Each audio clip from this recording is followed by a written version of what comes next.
What is up, little lads and ladies? My name is Midnight Wolf, and welcome to another episode of If I Made Infamous 3.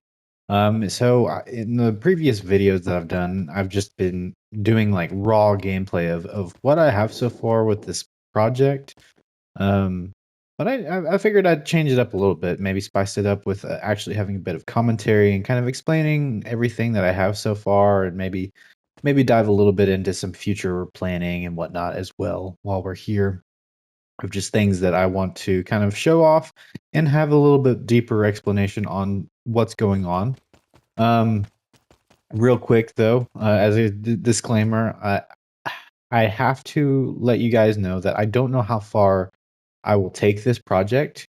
I just want to be brutally honest up front about it because um, as much as I would love to make this an actual full blown experience, full blown game, I don't know how far Dreams is going to allow me to take this project.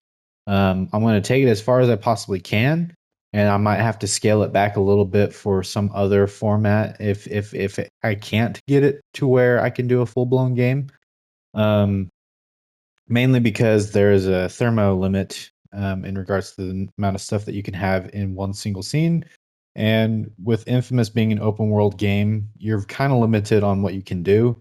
I've dabbled a little bit in trying to do like procedural work. That's kind of what these little tiles here are kind of for. But I'm trying to figure out how I can like procedurally spawn these into the world and only be spawned in like relatively close to the character, so that way these details don't necessarily have to be spawned in whenever it doesn't need to be here, and that would save on thermo as well. So I'm still figuring things out like that, and if I could figure out a good strategy for that, we might could actually get bigger maps and bigger worlds established. I still would have to probably piece them together through different dreams. Like think of like Infamous 1, you have the Neon, the Warren, and the historic districts all on different islands. So what I would probably have to do is probably have worlds about the same size as those maps or those islands, and then I would probably have to piece them together with like a little loading screen type thing, like a little archway. So think of the bridges that bridge the islands together. That would be the transition zone that I would place it. And Dreams has a really fast loading screen that is almost near seamless. And so I think that I might could make it work in that way or in that type of format. And it kind of uses sort of like the Bethesda cell type format for how dreams are rendered in and whatnot. And so that's kind of what the limitations could be for this, and why I'm not like fully committed to actually like doing a full blown game within Dreams.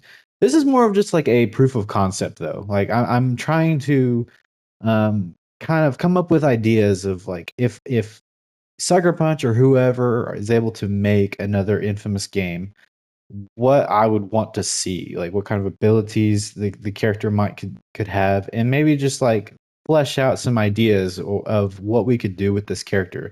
So, in that being said, like if you guys have any suggestions on what you think that we should do to this character to give him certain abilities, and yes, this is based off of Cole McGrath. It may not look perfectly like Cole McGrath, but it's close enough. Shout out to one of the guys that volunteered to help me with this project. He actually did the main base model. I've edited it as a little bit since then, but I've kind of done my own tweaks to it. But in terms of the base model, the head model and the body and whatnot, those were all him. And so shout out to him. May he rest in peace. Um, so I appreciate everything that he had done up to this point. But all that to say, yes. So we've got this character here. So I'm testing out a bunch of different things. It's called McGrath. Once again, I just want to reiterate that. So this is the Dreams version of a Cole McGrath. And you, as you can see, like as I talk, his mouth moves. So that's one of the cool little features that he has. Is kind of neat. So kind of fascinating. Has like a bit of a lip sync kind of thing. Very basic mouth movements, but it's tied to the microphone volume, so that's why it's not like perfect, like one to one. But it's interesting. But one of the things that or I'm kind of breaking this up into kind of multiple different sections, if you will, in regards to the explanations of everything. I think starting out, we can go with um, locomotion type stuff, or regular movements, and then go into superpowered movements, and then we can go into combat and various things like that.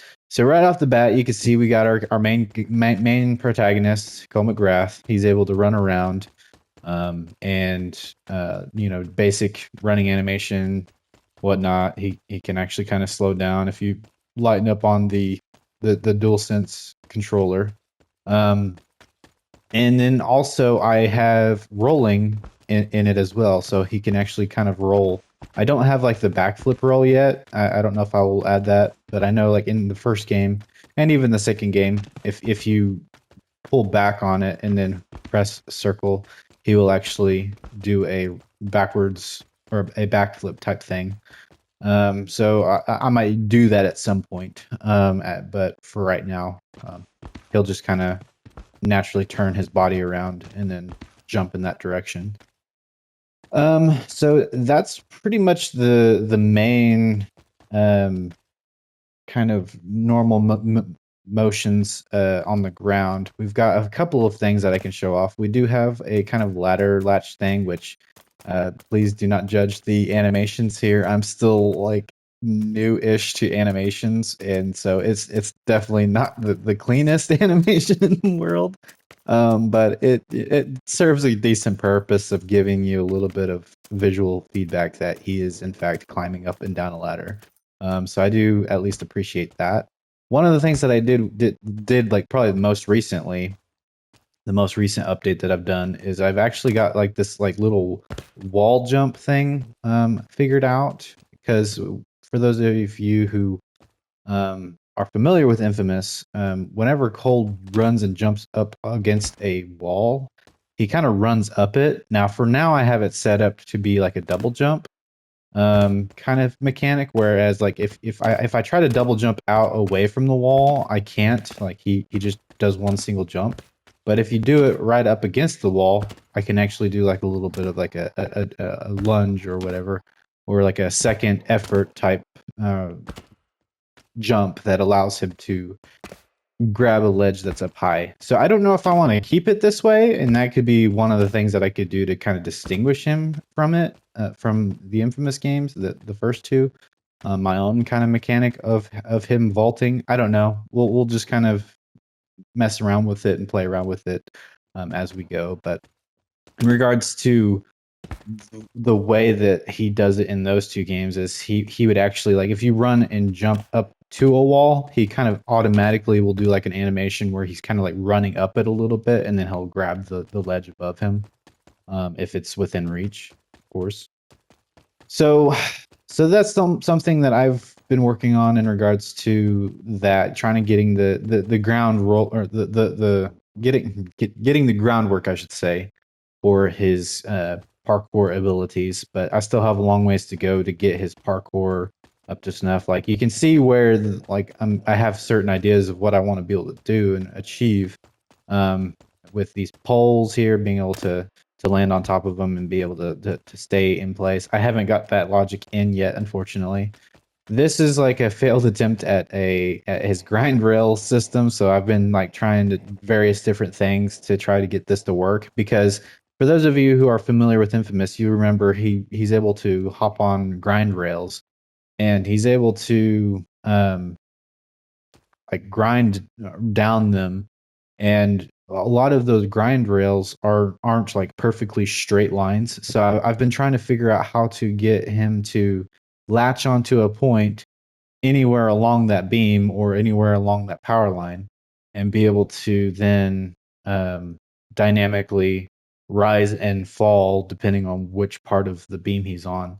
Uh, getting that motion and getting it right has been a challenge nonetheless, because I can get it to work in one singular direction, but it's kind of like a fixed location. And if I need to be able to just plop these around the map everywhere, I'm not going to be able to just have a fixed location for everything. Like it's going to be very inefficient to have to go in and for every single one of these beams have to program how it needs to behave. It'd be nice if I just am able to just copy and paste these and it would just work. So that's something that I'm still trying to figure out. And if you guys have any kind of suggestions on systems that might would work in that regards, those of you who are familiar with dreams and how the logic works, I'm all ears. And really even like videos would help too, because I'm more of a visual guy. So, anyways, that's a bit of a ramble there on what we've got, but I've also like got this, rounded edge version of the same sort of mechanics, but basically just showing that it shouldn't matter which like style of beam or pole or power line or whatever that he's able to get on, that no matter what, he'd be able to latch on. Now, these are straight examples, but eventually I'll need like kind of curved examples as well, especially for his power lines that he could hop on and grind. So there's that. And then, of course, I've got a pole here. So the logic for that will be definitely slightly different than the ladder logic, because with the pole logic, you can basically shimmy around the entire 360-degree pole. And so that's going to be something I'm going to have to figure out how to get working, because I can get probably the vertical logic to work. I just need to figure out how I can get it to where he can actually like shimmy around it and be in any direction. So stuff like that is what we've got going on in regards to his main movements. So I guess the next stage is we're gonna have to talk about the energy system real quick before we talk about his superpowers, because as you can see, his energy is actually drained. So he has no energy. This is something that I also kind of worked on since the last video that I posted, and I still have a few tweaks to it. Like I could see that some of the little blue icons there are actually behind the kind of messy, kind of textured bar there. So I need to bring those forward and stuff like that. But that's more like polish work type stuff, anyways. And I don't know if that black thing is going to be the true backdrop. It's more of just a placeholder, so you can easily see the energy that you have. So, anyways, similar to how you would absorb energy in Second Sun, I assigned it to the touchpad. So if you hold the touchpad, you actually absorb the energy, and it behaves pretty much similarly to how it would in the inFamous games. And I'm pretty proud of the little zigzag effect, where it's kind of like throbbing a little bit. That's actually something that if you paid attention to the inFamous games, the lightning little zigzag things actually have that same sort of effect. So I'm pretty proud that of how that turned out. Now it's still not a complete system. I still have a lot of work to get it better visually. I think I want to try to make it to where the zigzag pieces are a little bit skinnier and various things like that. And maybe also tweak the coloring a little bit as well. But I think for overall, it's a great placeholder, especially when I see that and I see my character here. Like I really feel like I'm actually playing inFamous now. Like it just feels like an inFamous game now that I've got that on the screen. And it actually works with some of his abilities that he has, and that's what we're going to move into in this next section. So now we're kind of moving on to the different movement modes, if you will. So one of the things that I wanted to do is simplify the UI or the HUD elements, because beforehand in my older videos of this particular project, I had it set up to where we had R1 and L1 act as shift keys, and it basically gives you more functionality with the controller to be able to have access to more inputs without having to pause the screen or pause anything. It just allows you to expand the functionality of the controllers. And so I had it set up to where R1 affects the movement modes that you're in, paired with using the D-pad. So if you held R1 and then pushed like a button, like one of the D-pad buttons, it would put you in a different movement mode. And then same with the changing between melee mode and default mode in terms of our combat abilities. It was L1 plus square and triangle to change between the two. But since then, I've simplified the UI, made it to where it's actually simple, and you're not having to sit there and try to figure, okay, what's the combination that I need to do to make this work. So, like for example, if you want to go into super speed mode, if you double click L3, that puts you in super speed mode. And if you notice in the lower left hand corner of the screen, you'll see like a little icon that pops up. So there's one that looks like just a regular running man, and then there's one that's it has like a swift icon behind it. So that one's the super speed mode. So if I walk around as Cole McGrath here, nothing happens. But if I push down L3 or just click it real quick, you'll see that it turns on super speed mode. So I really like this. I think that tying the different movement modes to the L3 just makes sense because that's the natural locomotion joystick that you use to move around. So it just makes sense that having locomotion tied to that keybind just seems to work the best. And then I also have another ability called teleportation. So if you hold down L3, it actually goes into teleport mode.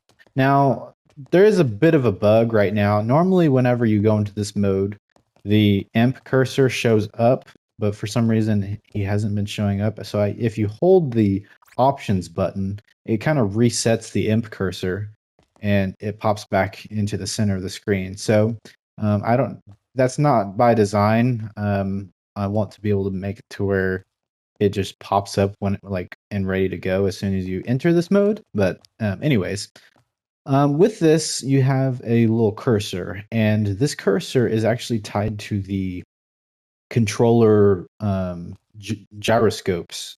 So wherever you kind of orient the controller, that is how it is able to aim in the direction that you want to go. So I'm able to kind of point the controller towards, like, say, this ladder, for example. And if I hold R2, oh, that was kind of weird. Oh, it's acting up all of a sudden. It didn't used to do that. Here, let me reset the scene here, because normally. Okay, there we go. That was weird. That's not happened before. Um, so, yeah, if you hold R2, then the little cursor will actually latch on to the ladder there, and then if you press triangle, you actually teleport to that location. And so you can teleport to a ladder, or you can, if you can kind of see the top of a skyscraper, you can actually teleport to it if I can actually grab the right spot. I also have this bird's eye view mode that allows me to see above the buildings, and it just allows you to teleport onto skyscrapers, because the thing about inFamous is there are skyscrapers that you have to climb, and so this gives you a lot better like verticality control. So you can actually scale buildings in a matter of seconds, as opposed to having to use the parkour system and climb up various different points. But it works really well. I still have some things that I got to tweak with it, like with the bird's eye view. I don't know if I wanted it to do this zoom out effect. For some reason, it's not doing what it's supposed to, and it's supposed to like instantly transition up to the max height of the bird's eye view. But for some reason, it doesn't want to behave that way. I don't know what's going on there. But you basically switch the bird's eye view by pushing R3 by, for example.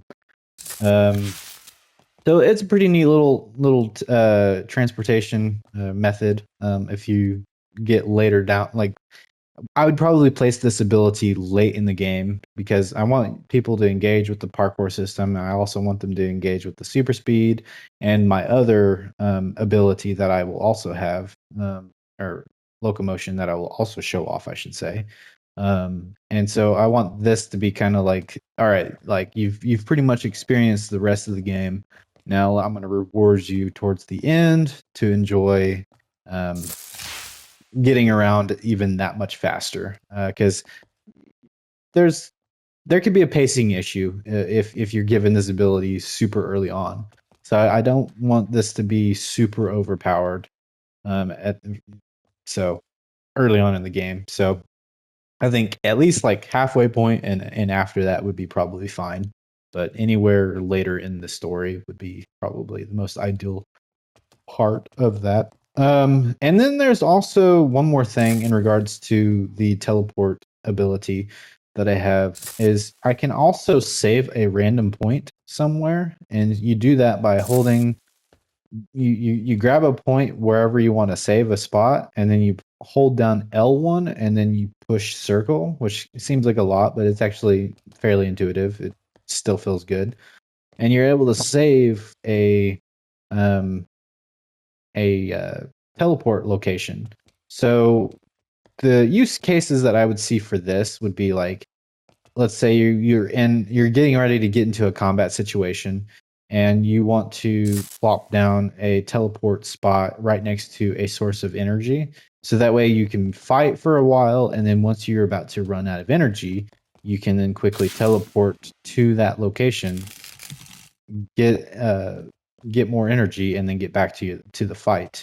I wonder. I might experiment a little bit by like maybe having like a return option where you return back to the location that you just left from. I think that'd be kind of an interesting mechanic where like if I teleport here, I can absorb the energy and then immediately go back to where I just teleported from. That would be kind of a cool mechanic. So there's definitely a lot of things that we could do with that, I think, going forward, which would be kind of a cool thing that we could try to accomplish at some point. But that's the teleport ability. So we've done the super speed and the teleport. The next one is actually a contextual locomotion. So this one of the funny things about inFamous and is that like every one of them, people complain that you can't fly. Like every conduit in the game seems to be able to have some sort of flying ability, and then Cole McGrath always has to remain grounded. So I actually have an idea of how to make him fly, which I know in the DLC they do give him a form of flight in the form of turning into a swarm of bats, which was kind of fun, but that wasn't canon, so he didn't really actually fly in that regard. So, but this one's actually based on what's underneath Cole's feet. So, I plan on having various different objects act as the kind of catalyst for this particular ability. So if he stands on top of a manhole cover, for example, he kind of, if you hold down X, you actually um, ride the manhole cover, kind of like Static Shock in the DC universe.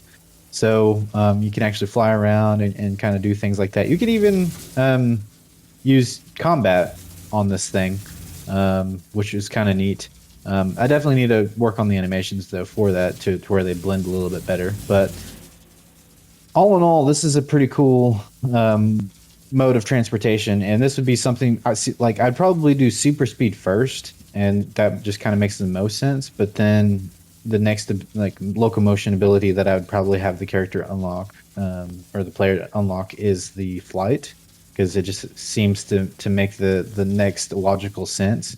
And then at the end um, we unlock the teleportation. So that would be like this the progression there um, with that. But I'm pretty proud with the way that this turned out. I think it's a really cool mechanic.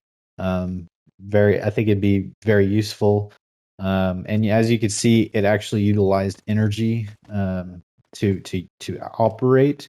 That's because I am a big advocate of having limitations, like world boundaries that are not actual boundaries.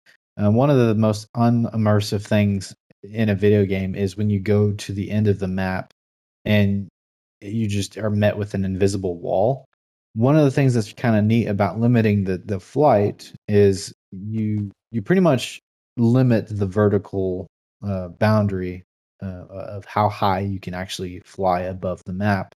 And I think that limiting it in that sense or in that way prevents you from like hitting a random boundary that's not truly there. And so I can have bounds outside of the map that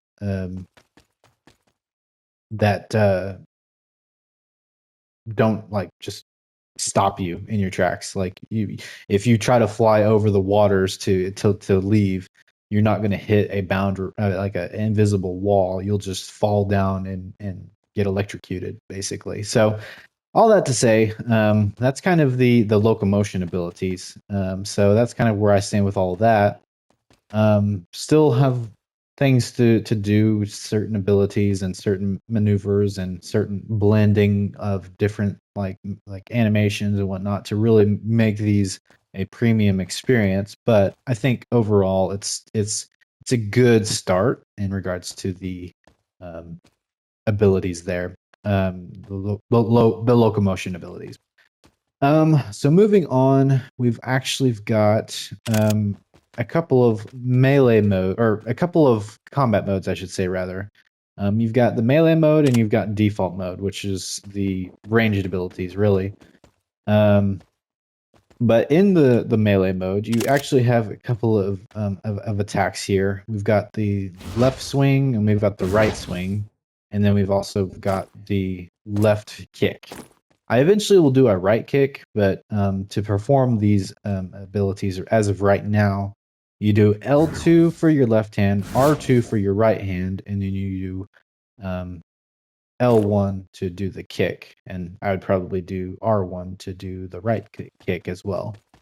So you'll be able to do various different things. You can do like little combos, just like naturally with that. Still a little rough around the edges on the animation side of things, but I think it serves a decent purpose. And they actually do affect the enemies. So you can actually spawn in a couple of guys, do like a little drop kick thing action, and just kind of hit them.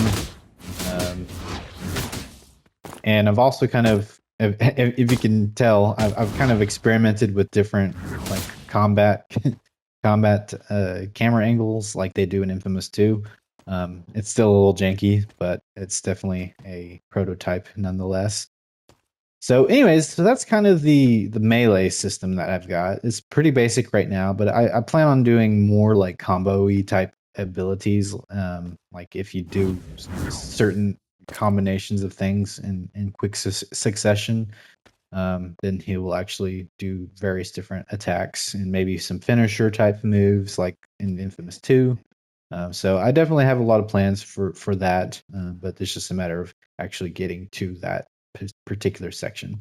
So if we put those back away, so in order to equip it, I should say this real quick. If you equip it, you just press square. So originally I had it set up to where you had to hold L1 and then press square to equip your weapons.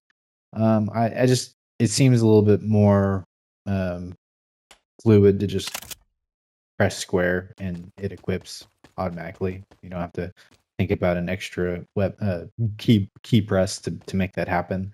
But we'll see. I mean, all of this is subject to change anyways, so we're going to definitely do what we can to simplify having multiple abilities, multiple different fighting styles and fighting moves and whatnot, because that's all got to be managed on the dual sense controller, and so it's got to all work and work seamlessly. So I'm trying to find ways of doing contextual type abilities like the manhole cover thing, the flight, doing various things that basically reuses the same keybinds, but you're able to alter it based off of the situation that you're in, as opposed to um, having to go into a menu that pauses the game swap out an ability and then go that. It just kind of ruins the flow. And not to criticize Infamous 2, but that was one of my biggest critiques in regards to the power swap mechanics.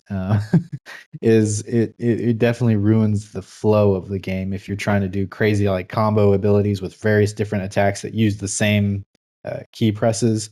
You have to like pause the game and then go over to this other ability, and then it is kind of a mess. So whatever way we can simplify all these inputs in contextual ways, and then also utilizing shift keys and whatnot to make work. I'm going to do that because I want to be able to have as seamless of an experience as possible when it comes to swapping out your abilities and fighting styles.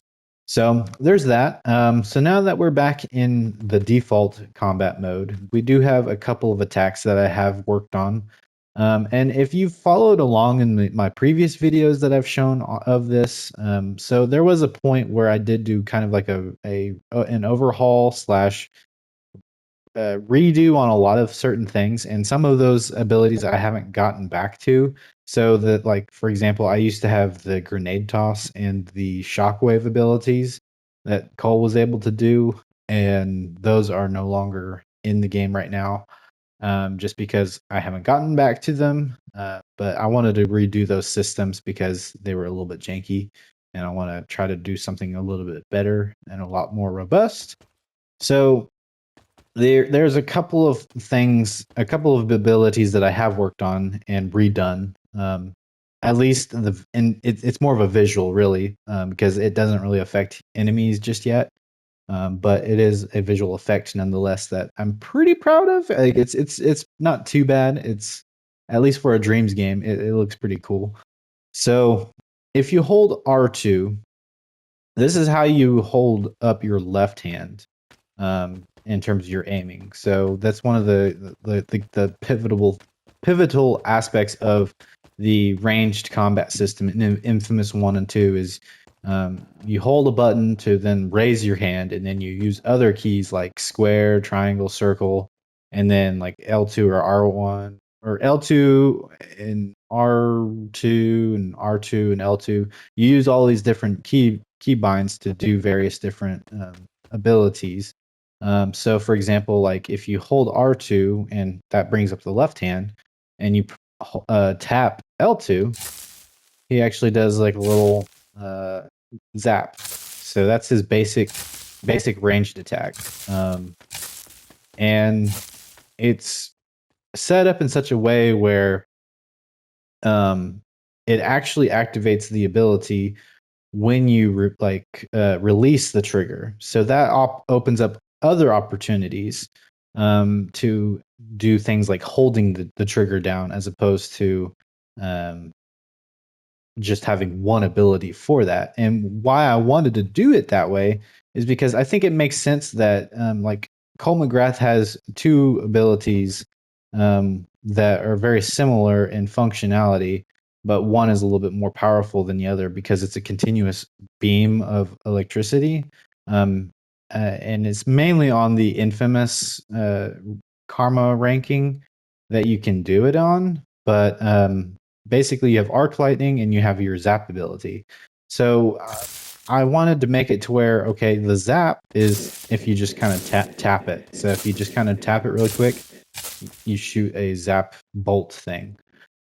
But if you hold it, and keep in mind the audio is subject to change because I just did like placeholder stuff for now. But if you hold L2, then you do this beam, this arc lightning effect, which is kind of neat. It still has some functionality that is missing from it, like truly arcing over, like, because like arc lightning actually does have like a slight arc to it. So there's definitely some things that I need to do to add that functionality. Right now, it just kind of acts like a little whip. So. But all in all, I'm pretty happy with the way at least the visuals look with it. I For a Dreams game, I think it's as good as it probably can be. And I just, all in all, I think it feels good and looks good in terms of the functionality of it. And I think it just makes sense to have them under the same keybind because, again, like I'm trying to do things that are going to make the controls very seamless and you're not having to constantly swap out a bunch of abilities. Like if I can reuse certain abilities either by holding down a button or tapping a button or double tapping a button or whatever, I'm going to do that. So it'll just help simplify everything. So we've been doing a lot of the left hand stuff. So obviously that's good for the left hand cover. If you're up against the wall, you can then have most of your body kind of covered and be able to shoot. But like, let's say you're wanting to do the right hand. So to do the right hand, you actually have to hold L2, and that brings up your right hand, and then you can tap R2 to then shoot or arc lightning. So I'm pretty proud with how that works, how that system works, because if you notice, I'm using L2 and R2 to both hold the arm up and aim, and then also fire at your ability. But I'm able to do it in such a way where, depending on what button you push first, will determine which hand you raise, and then it locks into that state to where then you can then push the other button that normally would do the same function just for the other hand, and then use it as an attack. So I'm able to easily switch between both hands based on what you have pushed first, and you stay in that state. So once again, we're recycling the same buttons, and it feels really good to use because you're able to swap hands and have very very good control over what abilities that you're trying to utilize. So it feels good. It makes sense. And I really like it. I think it's really cool. And as opposed to having, I think it was like R3 is what you used to push to switch between the two hands, which is a fine mechanic. And don't get me wrong, it probably does use like one less button, but I like the idea of making you feel like the hand that you're using in real life is the hand that the character is using. And for immersive purposes, it feels more natural that way, as opposed to using the right trigger all the time to shoot. It feels just more natural to shoot with your left hand if you have the left hand raised, or if you want to shoot with the right hand, then you have the right hand raised. So anyways that I can recycle weapon or button inputs and whatnot, I'm going to do that. And I think I found a really good system that feels really natural to use, and you can definitely make use of each hand based on the context. And it's a little bit awkward at first because you got to remember, okay, if I want to raise my right hand, or my left hand, I've got to hold the R2 button. But if I want to raise my right hand, then I have to hold L2. So that's the only like weird feeling. That's like kind of weird, but if like over time, your body, like your mind, kind of adjusts to it, and then it really feels natural after that. Like you don't even think about it. And so I'm pretty happy with the way that turned out. But again, just to kind of reiterate, I don't have the actual true functionality yet. Like you can see their health at the top of their heads there, and it doesn't actually affect them just yet. And it also doesn't affect the amount of energy that you're using. So let's go ahead and take these guys out real quick.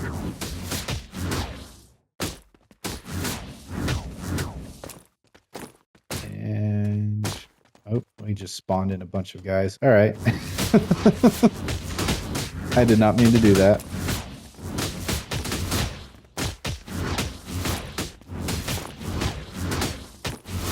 Ooh, I might be dying here.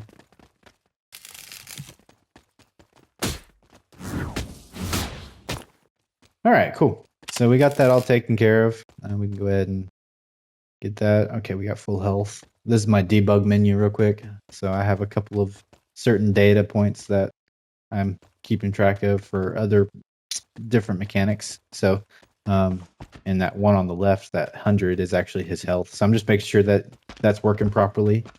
But yeah, that's pretty much the gist of what I have so far.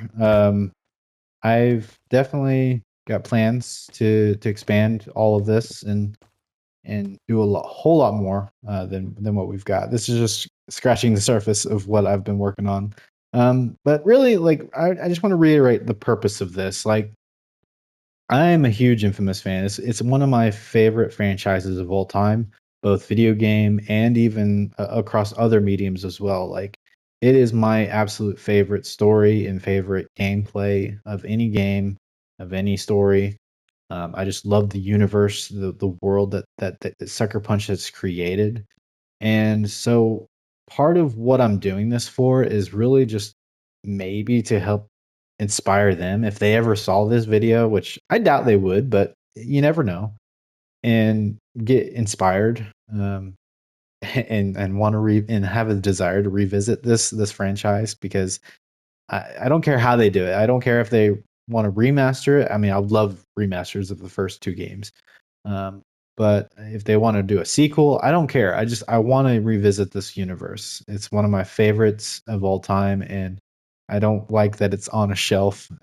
It's stuck behind um, old hardware, and I really want to be able to play this franchise again in a newer light and newer updated textures and graphics and for better performance and just everything, everything improved. And so, like I said, if that means getting a remaster or slash remake of the first two games, I would absolutely love that. I think that would be like this of all of the franchises that deserves a remaster slash remake.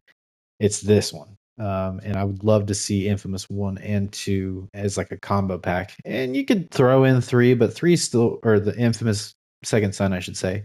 Second Son is like still relatively new, so it already has like really good graphics and really good performance.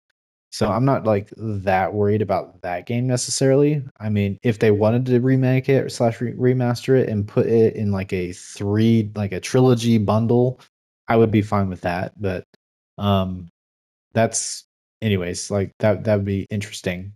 Um, but in terms of like Infamous 3, like that kind of implies that you're revisiting Cole McGrath, which I know there are certain issues that people would have with that. That one, it would kind of belittle his sacrifice. Spoiler alert. Or it would kind of cheapen it. I think I actually have a storyline that would make the most sense that actually would quote unquote revive Cole in a way that makes the most sense and it still doesn't cheapen or destroy his sacrifice because he still made that sacrifice and whatnot. But I think that it would be a kind of an unexpected way that people would be like, oh, okay, that actually makes sense of how he's still alive. And no, it's not that lightning bolt at the end of the cutscene, at the end of the game. Um, I actually put some thought into this story. Um, so I that's kind of where we're at with it, though. I hope you guys enjoyed this little showcase and commentary. I know I've been posting a lot of gameplay video or footage of this with showing all of these different abilities and whatnot um, already, but I just wanted to kind of give you guys some commentary on this particular one to just kind of really deep dive into what I've done so far and what we have planned. So I hope you guys enjoyed this little showcase. And yeah, hopefully I'll have something fresh for you guys in the next episode.